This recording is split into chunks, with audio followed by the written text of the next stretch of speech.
ایسے ہی اگر ساری دنیا کے انسان ان احکامات کو نہ مانے یا ان پر عمل نہ کریں تو اس سے اللہ تعالیٰ کی بڑائی میں کوئی کمی نہیں آتی۔ اللہ تبارک و تعالیٰ کی ذات جیسی ہے وہ ویسے ہی ہے۔ ان عبادات کے کرنے سے ہمارا فائدہ ہے۔ ہم عبادات کریں گے، ہم ان چیزوں کو صحیح طریقے سے سر انجام دیں گے تو اس میں ہمیں اللہ کا قرب حاصل ہوگا۔ اللہ کے رسول صلی اللہ علیہ وسلم کے طریقوں کے مطابق جب ہم عمل کریں گے تو اس سے ہمارا فائدہ ہوگا، اس میں نہ اللہ کا فائدہ ہے نہ اللہ کے رسول کا فائدہ ہے۔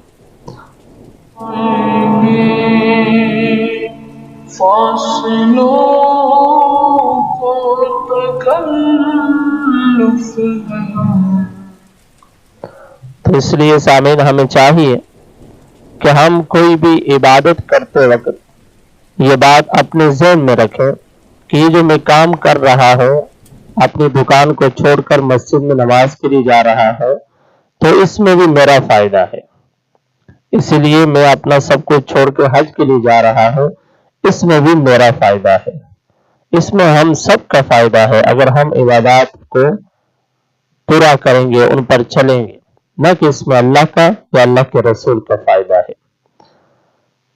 سامعین، جس شخص پر حج فرض ہو جائے اسے اس میں تاخیر بھی نہیں کرنی چاہیے۔ اس حوالے سے رسول اللہ صلی اللہ علیہ وسلم کا ایک فرمان آپ کے سامنے رکھتا ہے۔ سرکار دو عالم صلی اللہ علیہ وسلم نے فرمایا، فریضہ حج ادا کرنے میں جلدی کرو، کیونکہ کسی کو نہیں معلوم کہ اسے کیا عذر پیش آ جائے۔ یعنی جب آپ کے پاس آپ اس حیثیت میں ہیں کہ آپ پر حج فرض ہے تو آپ حج کر لیں، اب آپ اس کو لیٹ نہ کریں کہ چلو اس سال چھوڑو آئندہ سال کر لیں گے، پھر آئندہ سال کر لیں گے، تو اس طرح کرنے سے آپ ساری زندگی نہیں کر پائیں گے۔ اس لیے جب آپ پر حج فرض ہو گیا آپ اسی سال حج کرنے کی کوشش کریں۔ اسی حوالے سے ایک اور حدیث مبارکہ آپ احباب کے سامنے رکھتا ہے۔ رسول اللہ صلی اللہ علیہ وسلم نے فرمایا، جس شخص کو کسی ضرورت، حاجت یا ظالم بادشاہ یا شدید مرض نے حج سے نہیں روکا اور اس نے حج نہیں کیا اور مر گیا تو وہ چاہے یہودی ہو کر مرے یا نصرانی ہو کر مرے، یعنی یہ شخص یہود و نصارہ کے مشابہ ہے۔ کتنی سخت بات ارشاد فرمائی رحمت کائنات صلی اللہ علیہ وسلم نے کہ جب ایک شخص پر حج لازم ہو گیا اور لازم ہونے کے بعد اس کو کوئی ایسی رکاوٹ بھی پیش نہ آئی کہ جس کی وجہ سے وہ حج پر نہیں جا سکتا، پھر بھی وہ حج پر نہیں جاتا اور اسی حالت میں وہ مر جاتا ہے، تو رسول کائنات رحمت کائنات صلی اللہ علیہ وسلم نے فرمایا کہ چاہے وہ یہودی ہو کر مرے یا نصرانی ہو کر مرے۔ کتنے افسوس کی بات ہے۔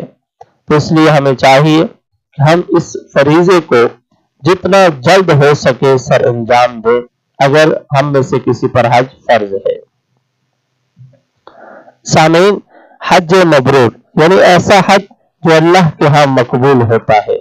رسول اللہ صلی اللہ علیہ وسلم نے ارشاد فرمایا، ایک عمرہ دوسرے عمرہ تک ان گناہوں کا کفارہ ہے جو ان دونوں کے درمیان ہوئے ہیں، اور حج مبرور کا بدلہ صرف جنت ہے۔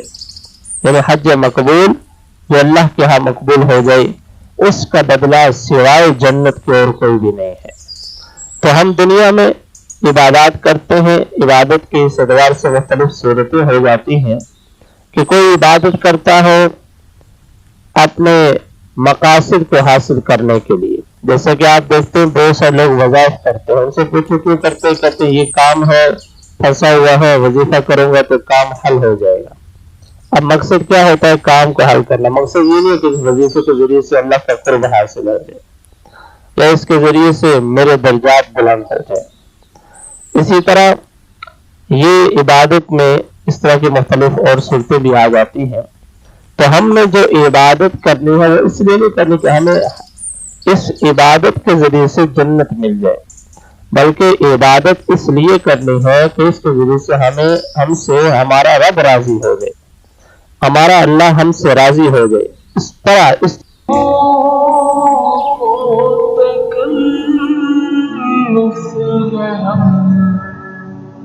سے اگر ہم بھی بس نہیں بے سہارا نہیں.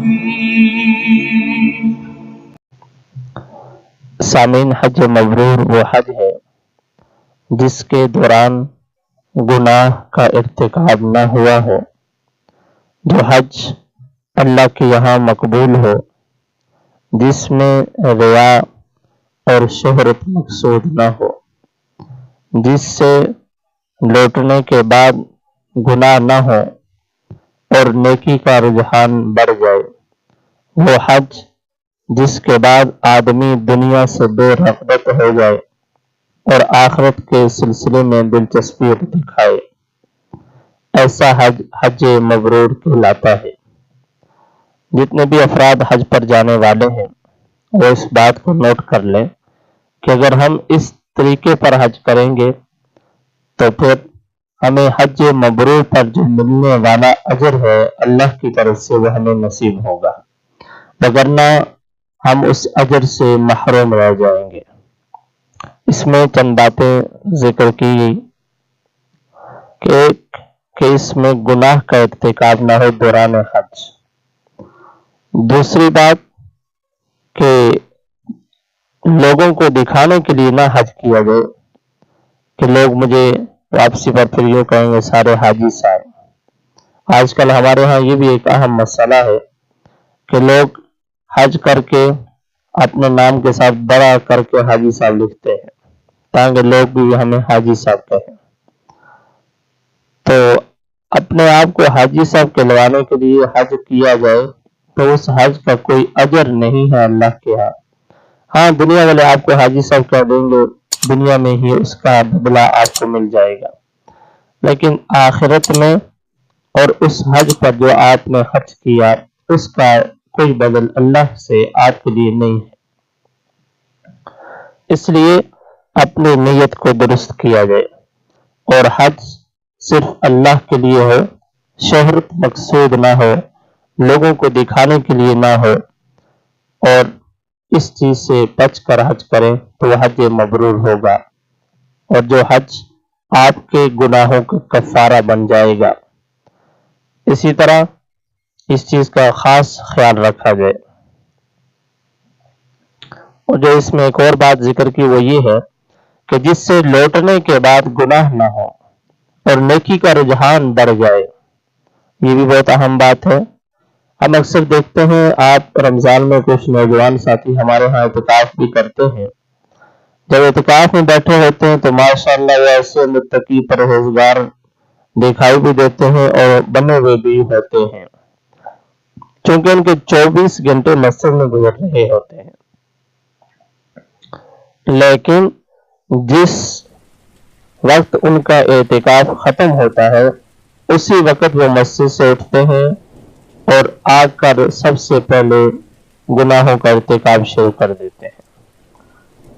اور وہ جو 10 دن انہوں نے گزارے تھے ان 10 دنوں کا جو اثر تھا وہ مسجد کے دروازے سے باہر نہیں آتا، وہاں اندر ہی رہ جاتا ہے.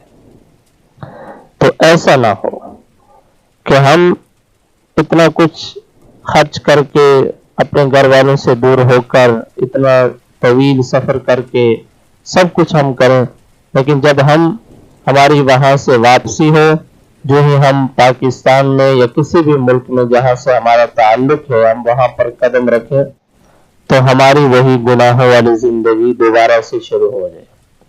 اگر ایسا ہے تو پھر حج کا کوئی فائدہ نہیں ہے. تو اس لیے اس بات کا خاص خیال رکھیں.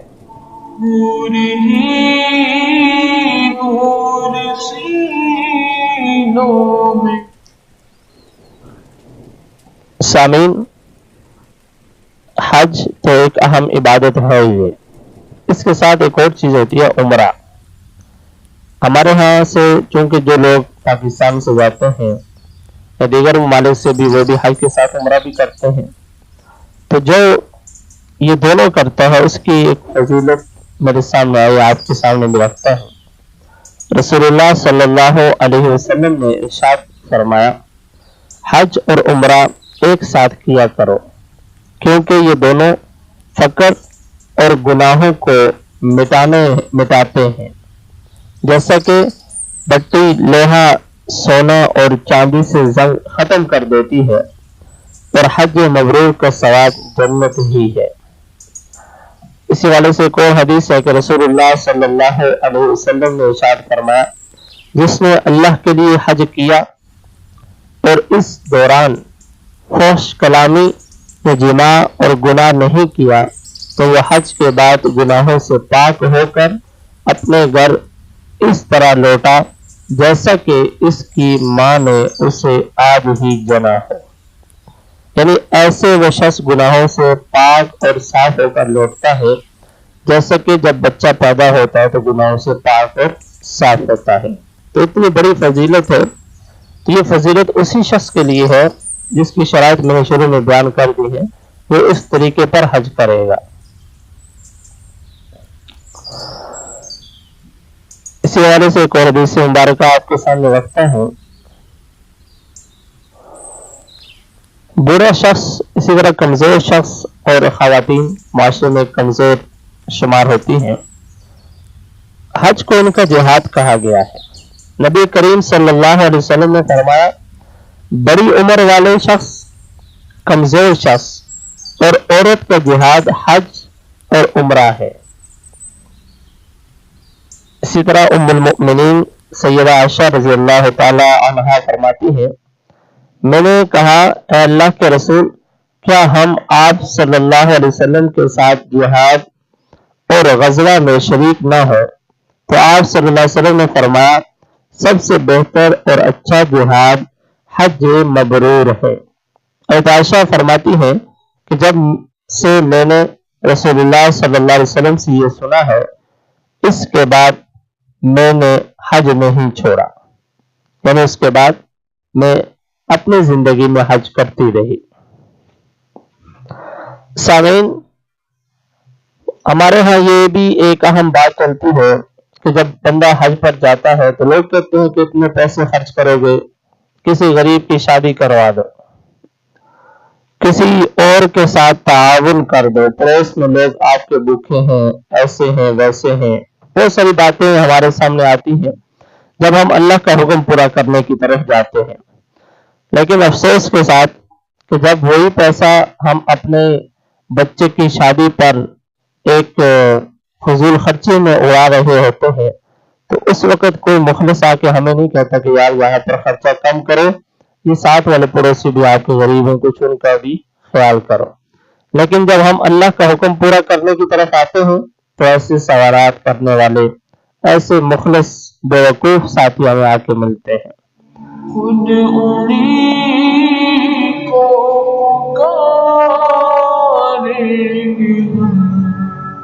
دور سے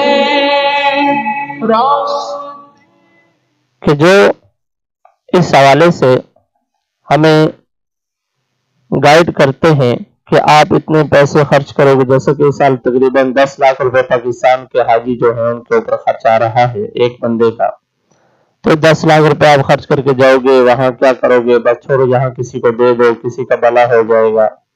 ٹھیک ہے, لیکن اس میں ایک بات کا خیال رکھنا چاہیے کہ جب آپ پر حج فرض ہے تو وہ فرض کی ادائیگی آپ کے ذمہ ضروری ہے, لازم ہے آپ پر. تو آپ نے اس فرض کو پہلے ادا کرنا ہے. اس کے بعد ٹھیک ہے, اس کے علاوہ آپ کے پاس مال ہے تو آپ غربا کی, اپنے پڑوسیوں کی, جہاں پر ضرورت ہے وہاں پر ان کی بھی آپ مدد کریں. لیکن پہلی صورت میں اگر آپ پر حج فرض ہے تو آپ فرض حج کو ادا کریں.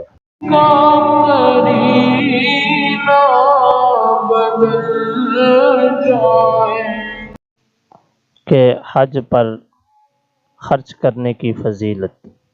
رسول اللہ صلی اللہ علیہ وسلم نے ارشاد فرمایا، حج پر خرچ کرنا اللہ کے راستے میں خرچ کرنے کی طرح ہے جس کا ثواب 700 گنا تک ہے۔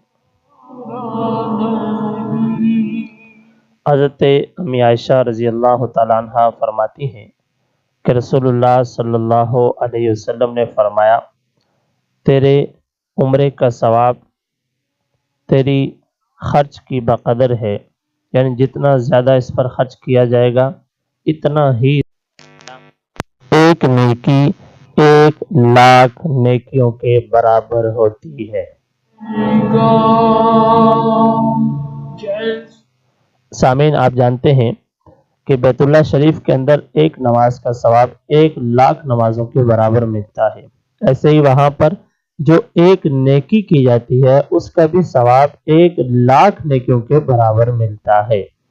تو اس لیے فرمایا کہ جو پیادل حج کرتا ہے تو اس کے پیادل جو چلتا ہے تو جو سواری اس کے جتنے قدم اٹھائے گی اس ایک قدم پر اس کو اتنی نیکیاں ملیں گی کہ اس ایک نیکی کا ثواب اتنا ہوگا کہ جو حرم میں نیکی کی جاتی ہے، اور حرم کی ایک نیکی 1,00,000 نیکیوں کے برابر ثواب کی حیثیت رکھتی ہے۔ سامعین، حج کی نیکی کیا ہے؟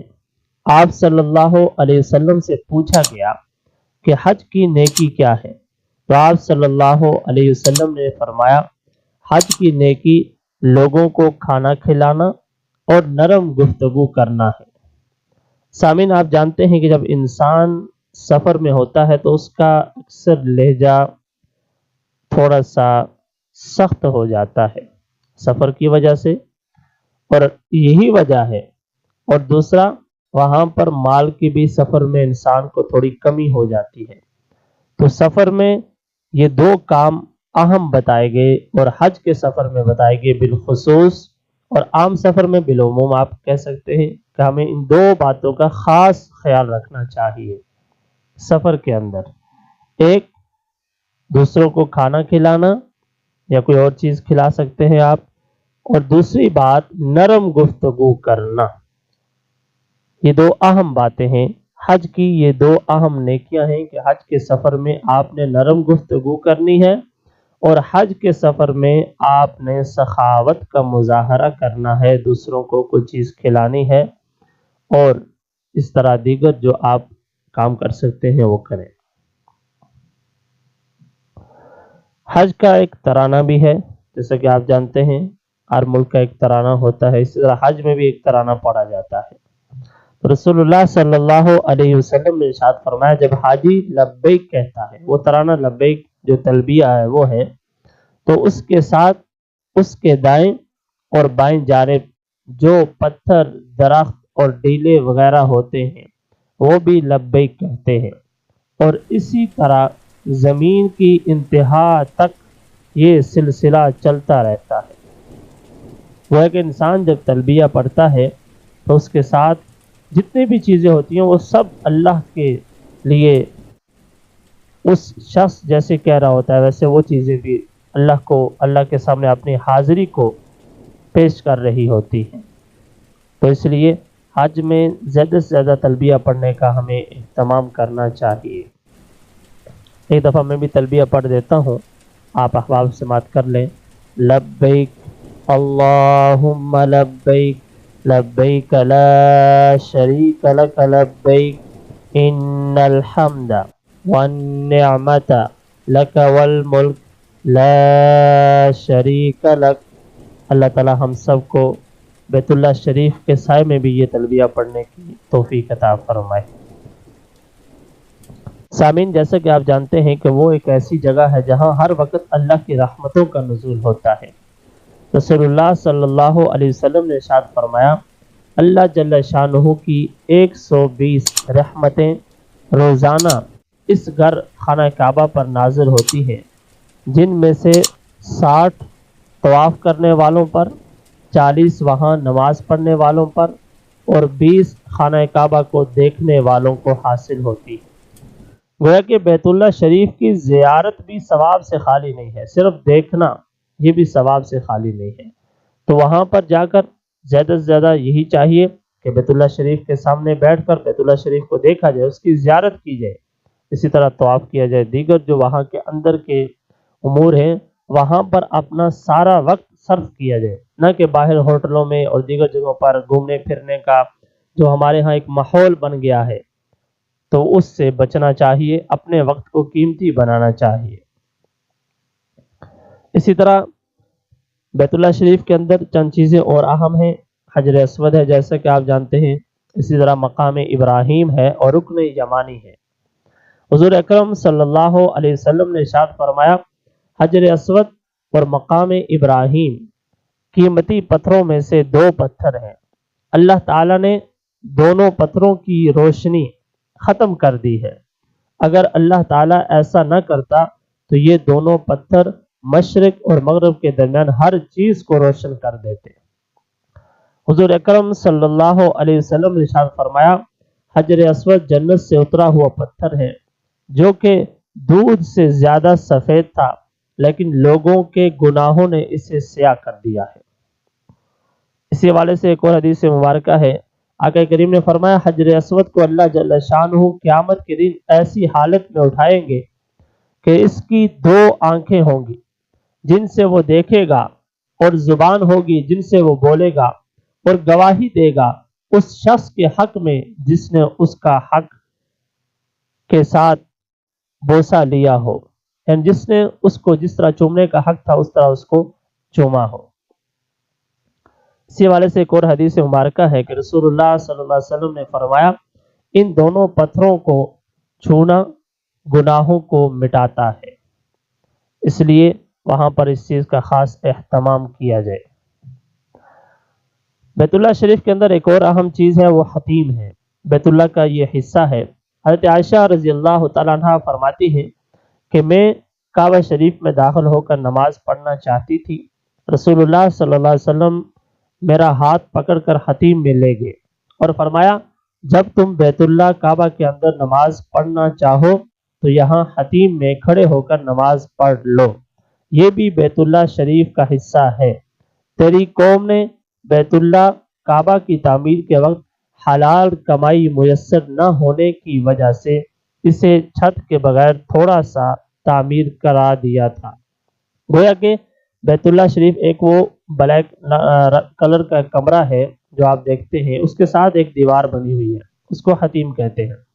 اس حتیم کے اندر بھی نماز پڑھنے کا وہی ثواب ہے جو بیت اللہ شریف تو اس بلیک کلر کے کمرے کے اندر جا کر پڑھنے کا ہے، تو اندر نہ جا سکے تو باہر پڑھ لیں۔ حضرت امی عائشہ فرماتی ہے مجھے رسول اللہ نے فرمایا کہ یہاں پر پڑھو، یہاں بھی وہی ثواب ملے گا، تو اس لیے ہر شخص اندر جا بھی نہیں سکتا، نہ ہی اندر جانے کی اتنی اندر گنجائش ہوتی ہے کہ اندر بندہ جا سکے، تو وہاں باہر ہی ہمیں چاہیے کہ ہم وہاں پر اپنی عبادت کر لیں، اندر والا ثواب باہر آپ کو مل جائے گا۔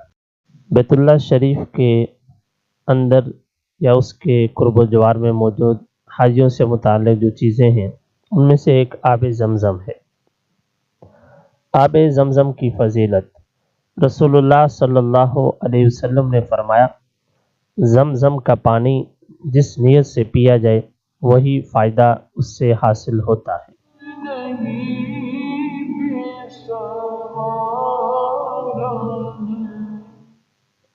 ایک اور مقام پہ فرمایا روئے زمین پر سب سے بہتر پانی زمزم ہے جو بھوکے کے لیے کھانا اور بیمار کے لیے شفا ہے۔